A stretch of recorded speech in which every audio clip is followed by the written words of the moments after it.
Hello મિત્રો, કેમ છો બધા? મજામાં? આશા રાખું કે તમે બધા મજામાં જ હશો. અને આજે બ્લોગની શરૂઆત સવારથી નહીં કરતી, સોજના 5 વાગે હું કરું છું. 5:30 પોણા 6 થવાયા છે. આજે છે આઠમ, તો આઠમ માતાજીને નવરાત્રિની આઠમ છે. તો માતાજીને બધાને સુખી રાખે એવી પ્રાર્થના સાથે ચલો માતાજીના નિવેદ કરવાના છે. એટલે જો હું નહીં ધોઈ તૈયાર થઈ જઈશું. હવે નિવેદ બનાવજો. વધનાને ચા બનાવી દીધો સમી અને નિવેદ કરવાની હવે તૈયારી કરી દઈએ. કારણ કે જો મારામાં જેવું સ્વભાવ શું નહીં નિવેદ કરવાના, એટલે મેં માથું ધોઈએ ને નહીં લીધું છે ને હવે નિવેદની તૈયારીઓ કરી દઈએ બનાવવાની. અને જો નિવેદ ધરવા માટે સાખ્યું બધું સાફ કરી મૂકી દીધું છે અને નિવેદ તૈયારીઓ કરી દઈએ. હવે નિવેદ માટે ચોખા લઈ લીધા છે. હવે હવાશેર ચોખા છે એ સાફ કરીને મૂક્યા છે. હવે આના ધોવાના નહીં, ડાયરેક્ટ ધોયા વગર પાણી મૂકી અને ચડવી જ દેવાના ડાયરેક્ટ જ, અને ધોવાય નહીં. નિવેદના ચોખા છે ને અમારે અહીંયા એવું છે કે ધોવાના નહીં. એટલે હવે તમારે કોને કેવું છે તો મને ખબર નહીં, પણ અમારે અહીંયા અમારા ગામડે એવું છે કે પાણી ભરી અને એને ચડવા મૂકી દેવાના. એટલે આજ તો હું તપેલીમાં નહીં ચડવા મૂકતી, આજ તો હું કઢાઈ બપોરે ધોઈને સાફ કરી હતી ને હું અમો મૂકી દઉં ચડાવવા, એટલે નિવેદ તૈયાર થઈ જાય. આપણું નિવેદ બનાવવા મૂકી દીધું છે. હવે ચડી જાય એટલે તમને બતાવું. હવે ઢોકી દઈએ એટલે મસ્ત નિવેદ તૈયાર થઈ જાય. ચોખાનું જ નિવેદ હોય છે અમારે. પૂરી વડા ને એવું બધું હોય ને પેલું નવરાત્રિમાં હોય છે. આસો સુદ આઠમ હોય ને તાણો હોય છે અમારે. અત્યારે ચૈત્ર સુદ આઠમ એ તો ખાલી ચોખાનું જ એકલું નિવેદ હોય છે. ચલો હવે આપણો નિવેદ પણ તૈયાર કરી દીધો છે. એટલે નિવેદ તૈયાર ચડીને તૈયાર થઈ ગયું છે. એટલું મસ્ત ચડી ગયું છે ને મસ્ત લાગે છે. આમ તમને બતાવું. જો અમે કઢાઈમાં બનાવ્યું છે પણ કેટલું મસ્ત ચડી ગયું છે નિવેદ. આજે જિંદગી પહેલી વખત આ જ રીતે બનાવ્યું છે. આમ તો દર વખત હું તપેલીમાં જ બનાવું. આ એક જાતની તપેલી જ કહેવાય ને. જો ઉભરાણી છે, બંધ કરીને હું બહાર બેઠી હતી ને એટલામાં ઉભરાઈ ગયું. પણ ચડી મસ્ત જ્યું છે. જો કેટલું મસ્ત નિવેદ ચડી ગયું છે. સન કમ્પ્લેટ મસ્ત એકદમ સફેદ કલરનું બન્યું છે. ચોખા હારા હોય ને એટલે.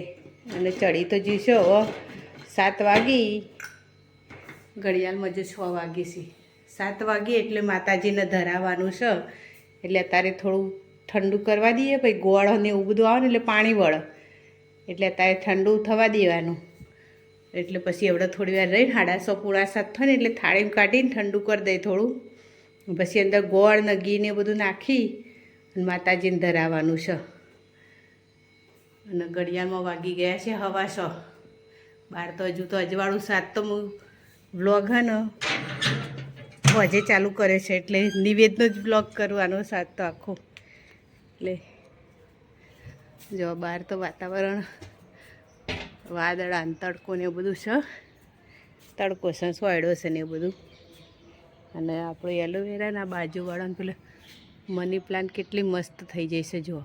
અને આ ફૂલ છોડે કેટલા મસ્ત થઈ ગયા છે બીવાને છે ને.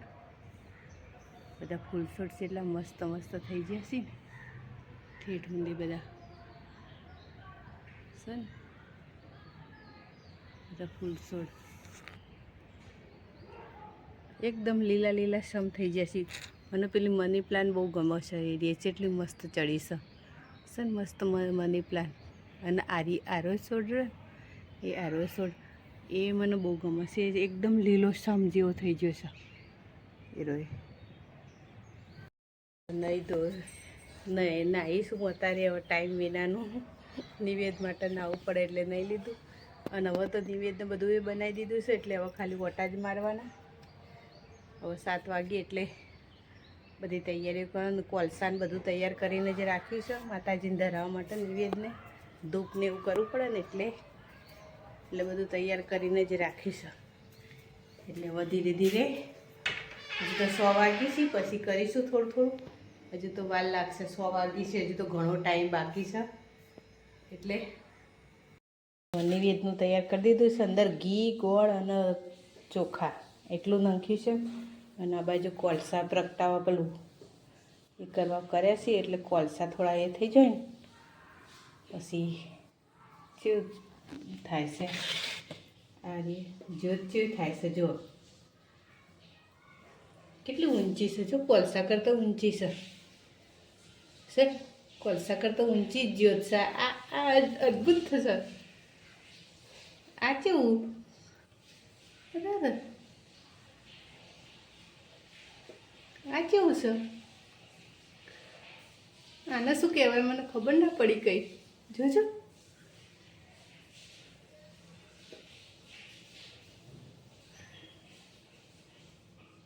કોલસા ઠેઠ નીચે છે અને જ્યોત અધ્ધર છે આ કેવું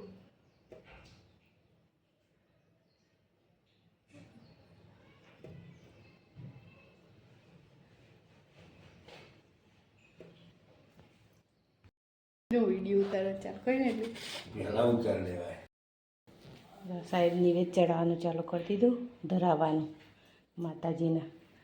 માતાજીના દીવાય કરી દીધા અને નિવેદ ચડાવ્યું છે સાહેબ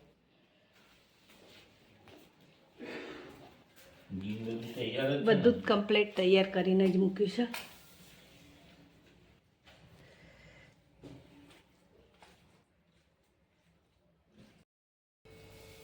ધૂપ કરી દીધો સાહેબે હવે માતાજીના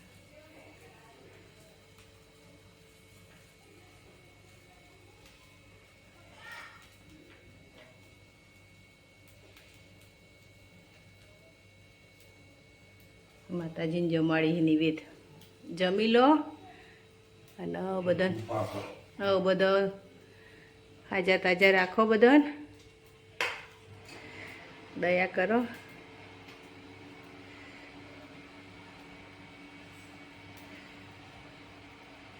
જળ ચડાવો શ્રીફળ પછી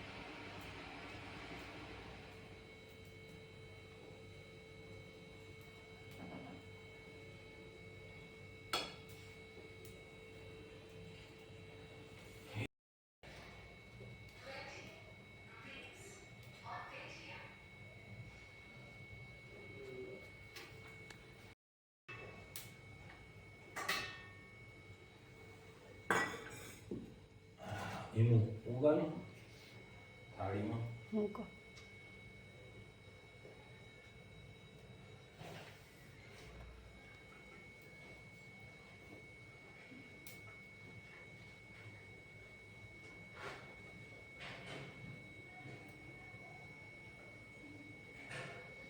વચ કોળિયા મૂકવાના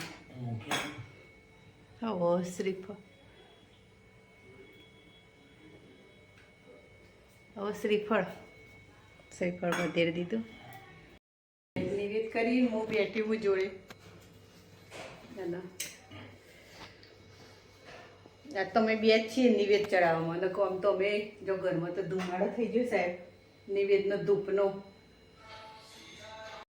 એટલે હાથમાં નહીં હું પી લઈ તો હું પી લઈ તમે પી લો નિવેદનું બધું પતાય ને ફોન વાગે તો ફોન લેવા ગયા પાછા બહાર જો બહાર તો ધુમાડો થઈ ગયો માતાજીના નિવેદ થઈ ગયા આજે આઠમ હતી એટલે નિવેદ કરી દીધા જો થાળીમાં બધા નિવેદ ધરાવી દીધા માતાજીના જય મા કાળી માં દયા કરજો જો નિવેદના લીધે ઘરમાં ધુમાડો કેટલો થઈ ગયો છે અને નિવેદ કરે પછી પાણી ઢોરવાની હતું ને તે મેં પોતું મારીશ ખાલી એટલા એ પણ પાણીને ઢોરવાની હતું ને નિવેદ હતું ને એટલે હાલ કીડીઓ આવી જાય એટલે પોતું મારી એટલા પેલું ગોળને એવું હોય ને એટલે કીડીઓ આવી જાય છે તરત ના તરત એટલે એટલામાં પોતું મારે અને બહાર તો અંધાર્યો થઈ જજો આકાશમાં તો ઠેઠ મારા માથા ઉપર તડકો પેલું સૂર્ય ચંદ્ર દેવતા મારા માથા ઉપર ઠેઠ અને વાદળાનું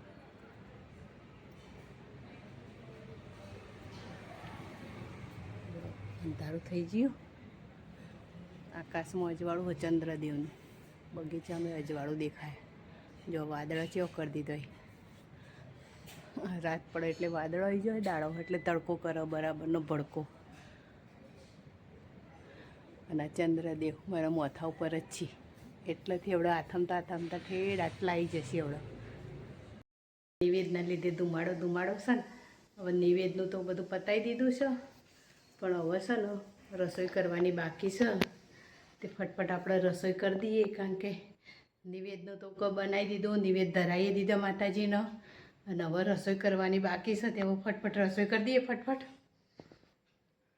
પછી આપણે ઈમો મારે આખો દાડો જતો રહે, ખબર નહીં પડતી. કોમો સવારે ઉઠીએ એટલે નાસ્તા બનાવવાના, પણ ઘરનું કામ કરવાનું, પછી રસોઈ કરવાની, પછી વચ પડે એટલે ચા બનાવવાનું, કપડાં વાળવાનું, વાસણ ગોઠવવાનું, બગીચામાં જઈએ ને ઓખો બળી હોય ધુમાડાને લીધે. પછી રાત પડે એટલે ખાવાનું બનાવવાનું, એમને એમ દાડો જતો રહે, ખબર નહીં પડતી. નિવેદનું તો પતી ગયું. હવે આપણે ફટફટ રસોઈ કરી દઈએ. જેટલા 7:45 વાગવા આવી જાય. સાહેબે 7 વાગે આવી જતા સાહેબ ઘેર, અને 7:45 થઈ ગયા.